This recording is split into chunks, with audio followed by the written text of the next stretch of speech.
Her shoes were still in the hallway when the door clicked shut behind me. Not both shoes, just one, tipped sideways like it had been flung there in a hurry. The other was still on her foot when she stormed past me 30 minutes earlier, yelling something about space and don't start with your sad puppy eyes. I didn't say anything. I just watched her leave half-dressed, mascara already on one cheek like a warning sign. She took her car keys. Not her phone. Not her jacket. Just rage and that smug silence she wore like perfume. But here's what broke me. Right before she left, I leaned in like a fool, just trying to kiss her cheek goodbye, and she said it. Don't kiss me. She didn't shout it. She said it like you'd say, don't spill that, or don't slam the door. Like I was an inconvenience. Like my affection was a burden she had to swat away. So I just stood there, holding the dinner I cooked, holding the wine I bought, holding all the stupid hope I had that tonight we'd talk things through. Like grown-ups. Like people who weren't unraveling. I looked down at the lasagna. Yeah, lasagna again. It's all I can cook when I'm stressed, and suddenly the smell made me nauseous. By the time she drove off, I wasn't mad. I wasn't crying. I was empty. That's the only word that fits. Hollowed out kind of empty. Like I'd just gotten kicked out of my own skin. So I went to the front door. Locked it. Then I reset the code. I walked to the bedroom and unplugged her charging cable. I took her coffee mug off the kitchen hook. It sounds petty, but it wasn't revenge. It was surrender. I left her a note. You don't want to kiss. I don't want to beg.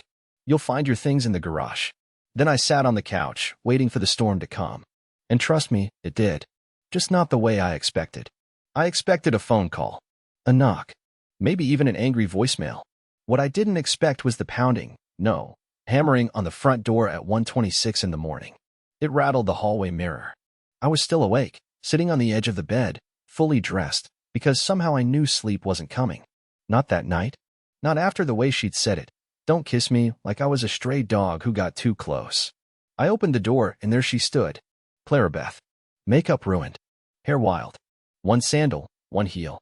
Her jacket was missing. Her voice? Not missing at all. What the hell is wrong with you? She snapped, before even crossing the threshold. What's wrong with me? I muttered, because it was all I could think to say. She pushed past me like she still owned the air in our home, like the locks I'd changed were just a bluff. She walked straight to the kitchen, opened the fridge, and just stood there like she expected her life to still be waiting inside.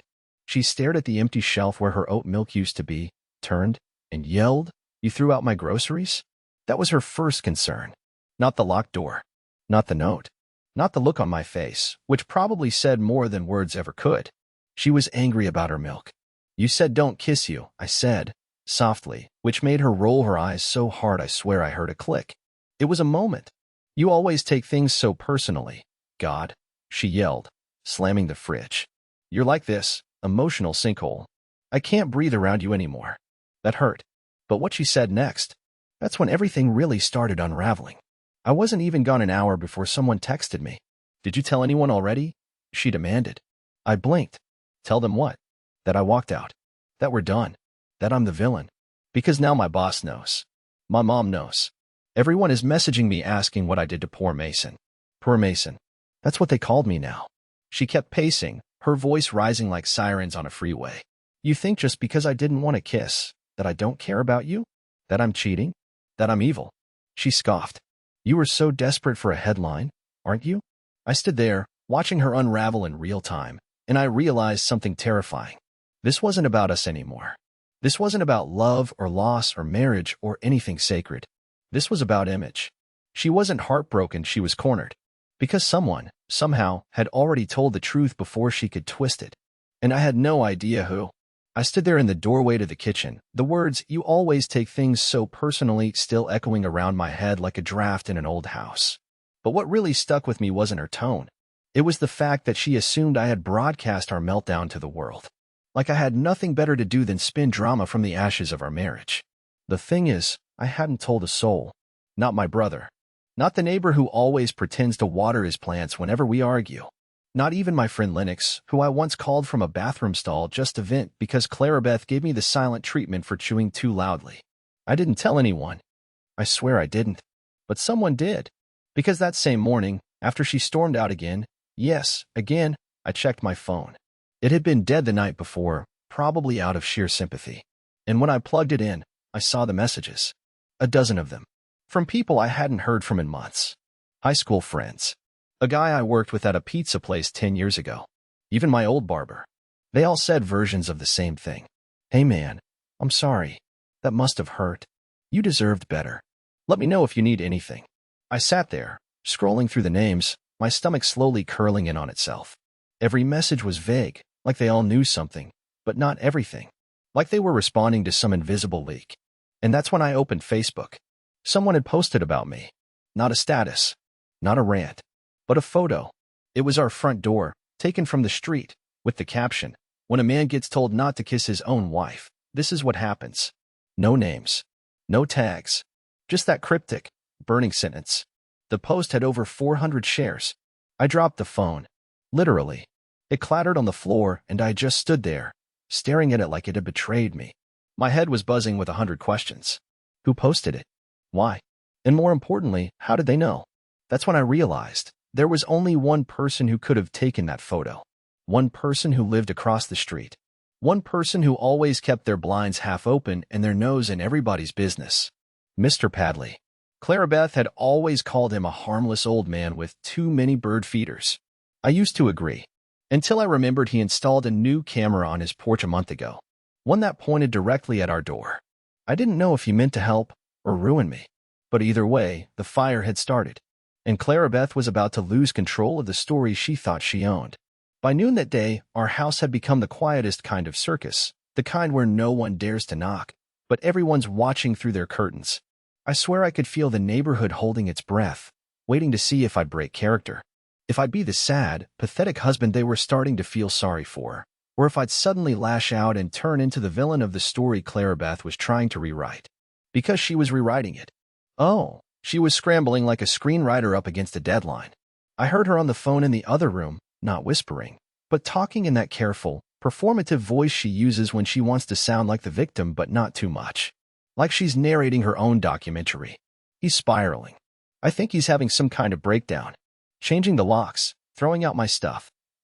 I'm scared, Mom. I stood in the hallway and listened to her twist the whole thing into this wild, unrecognizable plot. According to her, I was unstable, emotional, vindictive. She even brought up the time I cried when our vacuum stopped working, conveniently skipping the part where the vacuum was her birthday gift to me, the only thing I'd asked for all year, and it broke after 2 weeks. I didn't interrupt her call. I just stood there, frozen, wondering how long she'd been rehearsing this version. Because it sounded too smooth, too prepared. Like she'd been waiting for a moment like this. But what she didn't know, what I hadn't told her yet, was that the post from across the street had already been picked up by a local relationship forum. One of those digital hangouts where bored suburbanites gossip under the guise of offering advice. Someone posted the photo with a short, emotional caption. Husbands get silenced too. Not every quiet man is weak. It exploded. People were speculating, commenting. Theories were flying. Some thought she had cheated. Some thought I had. Others dissected the meaning of "don't kiss me" like it was scripture. I was anonymous in the thread, but she wasn't. Someone eventually recognized the street. Then the car. Then her. And by mid-afternoon, I got a text from Lennox, my closest friend, who I hadn't even told yet. Bro, is this about you and Clarabeth? It's everywhere. I stared at my phone, heart pounding, unsure whether to be terrified or vindicated. I didn't create this storm. I didn't want to be the symbol of silent husbands everywhere. I just wanted her to care, to look at me like I still mattered. And instead, now I was a viral metaphor. Clarabeth came out of the bedroom just minutes later, eyes red but not from crying, from fury. She held up her phone like it was evidence in court. Did you do this? She hissed. Did you tell people? No, I said, and for once, it didn't sound like a whimper. It was steady, calm. I didn't need to. You told them for me the moment you walked out. She stared at me, stunned, and I watched her realize something for the first time. She wasn't controlling the narrative anymore. And that scared her more than losing me ever did. That night, the house was unnervingly quiet. Not peaceful, just the kind of quiet that feels like something is watching you from the walls. Clarabeth stayed in the guest room, door shut, phone pressed to her ear, on and off for hours. I didn't try to listen this time. I didn't need to. Whatever she was spinning in there, it wasn't meant for me. It was for her mother, her friend Daphne, maybe even someone else I hadn't figured out yet. I sat on the couch staring at a cold cup of tea, thinking about how fast everything was spiraling. I wasn't proud of how broken I felt. I wasn't proud that I still checked my phone every few minutes to see if someone else had messaged me, offering sympathy or asking questions. A part of me, the part one hate most, was still craving attention, not because I wanted to be right, but because I wanted proof I wasn't completely invisible. I stayed there until nearly 3 a.m., then stood up to turn off the lights and finally try to sleep. That's when I saw it. A little white object peeking out from under the side table. I leaned down and pulled it out. It was a phone. Not mine. Not hers. One of those cheap backup phones you buy from a gas station and top up with prepaid minutes. I stared at it, confused, because it wasn't plugged in, yet it was still on. No passcode. Just open. Curiosity took over. I tapped into the message app, and then everything changed. There were texts. So many. Dozens, maybe hundreds, from someone saved as in. They went back months. The first message I read said, "He's making lasagna again. Kill me." My stomach dropped. The next one was worse. "He cried over a broken vacuum. I seriously can't anymore." And then another. "I'm gonna lose it if he touches me again. I need space." You were right. He's like wallpaper with feelings. It was like reading a slow, cruel roast of my life, written by the one person I thought would protect it. But then I saw something else. A photo. A mirror selfie of Clarabeth in a hotel bathroom. Timestamped 3 weeks ago.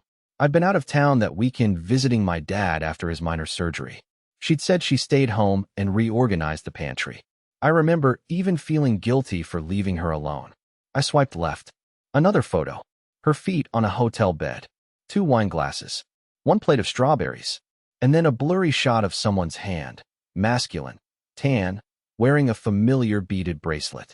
One I'd seen before. On someone I'd met once. Briefly. At one of Daphne's backyard barbecues. The man she'd always insisted was just a guy from her spin class. I felt sick. Not because she had lied, but because she had mocked me while doing it. Because she had a secret life, and I didn't even have a clue. While I was boiling pasta and folding towels into stupid little triangles to impress her, she was out there, narrating my failure to someone else like I was some running joke. The worst part? She'd kept it casual. No, I love yous. No, leave him. Just this constant, cruel stream of jokes and sighs and updates, like I was a burden she tolerated, and this in person was the escape hatch she slipped into when the weight of my presence became too much. I didn't cry. Not right away. I just sat down and read every last message. I let the truth come in like a flood. Choking, heavy, cold. And then I did something I never thought I'd do. I took screenshots. Every single one. Because for once, I wasn't going to be the one caught holding the blame. And because I finally understood, this wasn't just a failing marriage. It was a performance. And I had been cast as the fool. I barely slept, maybe an hour tops. My mind wouldn't stop playing the messages over and over again. Her words, her tone, that smirk in the hotel mirror. It wasn't even the cheating that cut the deepest. It was the way she talked about me. I kept hearing that one sentence like a chorus I couldn't shut off. He's like wallpaper with feelings. By the time the sun came up, I'd gone through every emotion. Hurt, disbelief, anger, shame, and then circled right back to numb. I sat in the kitchen staring at the stove clock for 15 minutes before I heard her footsteps. She came out of the guest room yawning, acting like it was just another Saturday. No tension, no awkwardness.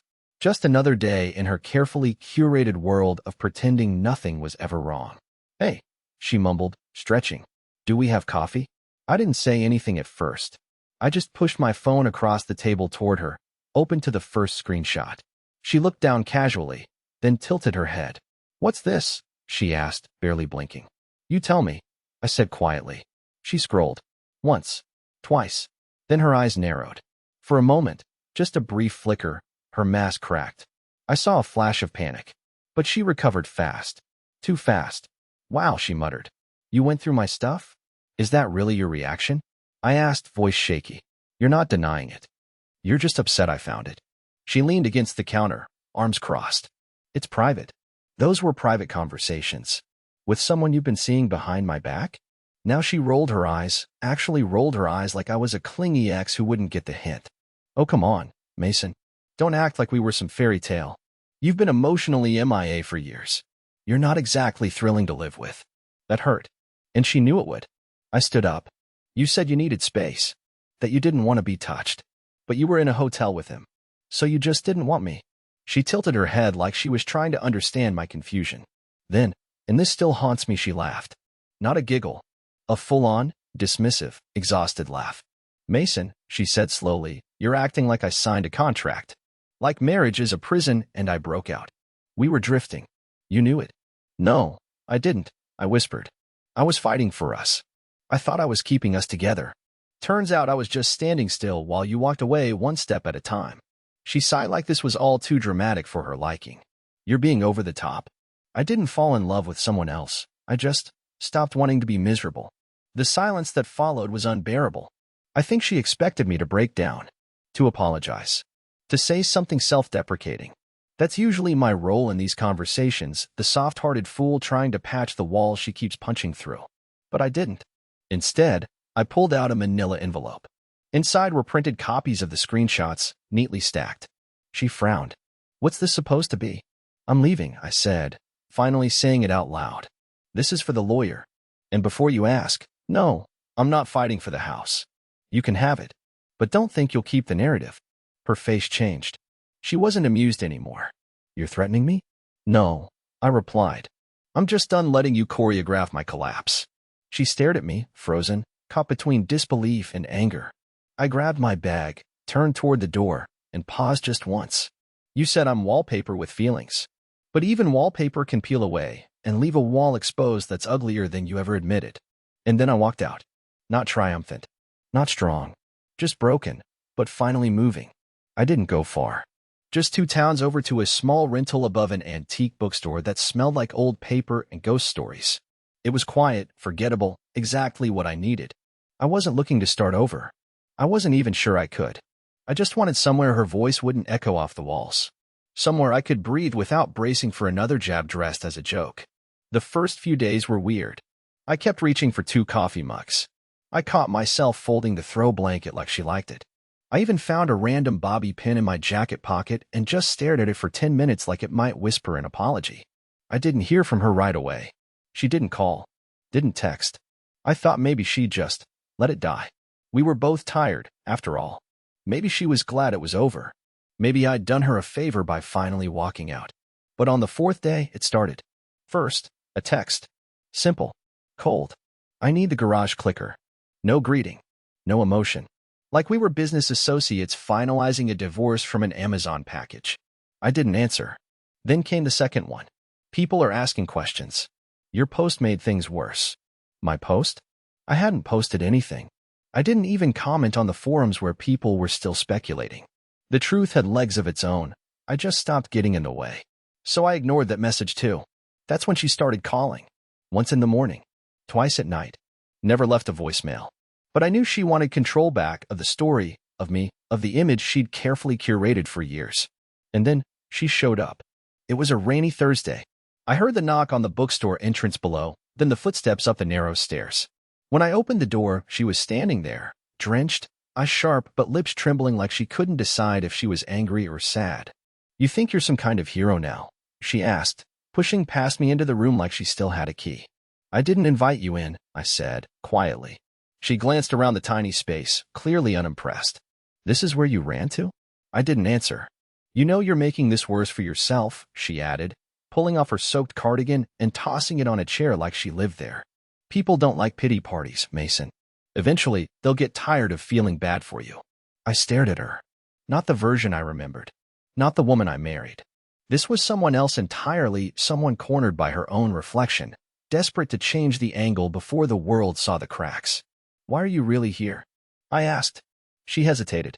Just for a second. But I caught it. I need you to take it down, she finally said. The screenshots. The story. Whatever's out there. It's hurting my job. I didn't put them online. But you gave them to someone, didn't you? That's when I realized what this really was about. She was worried. Not about us. Not about the lies or the cheating. But about her reputation. I didn't send anything to anyone, I replied, voice flat. Maybe Ann did. Maybe someone else found it. Or maybe the truth just has a way of escaping people like you. Her jaw clenched. She took a step toward me. You want to be the wounded little man forever? Fine. But don't think this gets you sympathy for long. You're not the victim, Mason. You were just boring. And that was the moment I realized we weren't having a conversation. We were having her final performance. She wanted to twist the knife one last time, to remind me that even now, she believed she held the power. But she didn't notice what was behind her. Because while she stood there rehearsing her final line, my landlord stepped into view at the stairwell. An older woman with a strict sense of privacy and a serious fondness for vintage radios. She caught everything. Every word. Every cruel syllable. I watched her eyes go wide. And I knew in that moment, the story wasn't over. Because this time, someone else heard her for who she really was. Clarabeth never said goodbye. After my landlord caught the tail end of her outburst, the silence in the room turned cold. Heavy.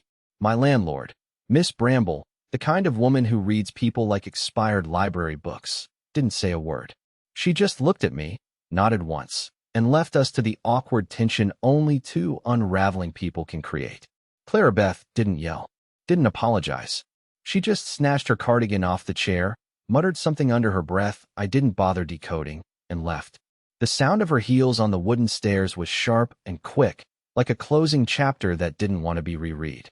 That was the last time I saw her in person. The rest was emails, legal threads, paperwork. She kept the house, as expected. She fought harder for the dog than she did for our marriage. In the end, I let her win both. Not because I'm generous, but because I didn't want to carry any more reminders of the life I had been clinging to. And slowly, something unexpected started to happen. The silence became my friend. At first, it was strange. I'd find myself setting 2 plates for dinner and then correcting myself. I'd wake up expecting cold shoulders and snide remarks, only to realize no one was there. And that emptiness, weirdly, began to feel like freedom. Miss Bramble became a quiet ally. She'd leave little things outside my door, a fresh scone, a library book she thought I'd enjoy, once even a handwritten quote that read, "Peace isn't something you find. It's something you stop running from." I started walking more, breathing deeper. I even enrolled in a weekend writing group, something I'd joked about for years but never pursued. Turns out, people found my stories funny. Not because I tried to be, but because heartbreak, when looked at sideways, has a ridiculous kind of honesty. One day, months later, I got an email from Lennox. He said, "Man, people still bring up your story. You turned a private breakdown into something real. You helped people feel seen." I read that line a dozen times. Maybe I didn't win in the traditional sense. I didn't get revenge. I didn't have some grand epiphany where she came crawling back, sobbing with regret. That's not how life works. But I did something better. I left the role she cast me in, the weak husband, the background extra in her spotlight, and I rewrote my part. Not as a hero, not as a survivor, just as a man who finally stopped apologizing for wanting love to feel like love. And now? Now I wake up in a small, quiet apartment above a dusty bookstore with creaky floors, a view of the sunset, and exactly 1 coffee mug in the cabinet. And that, somehow, feels like enough.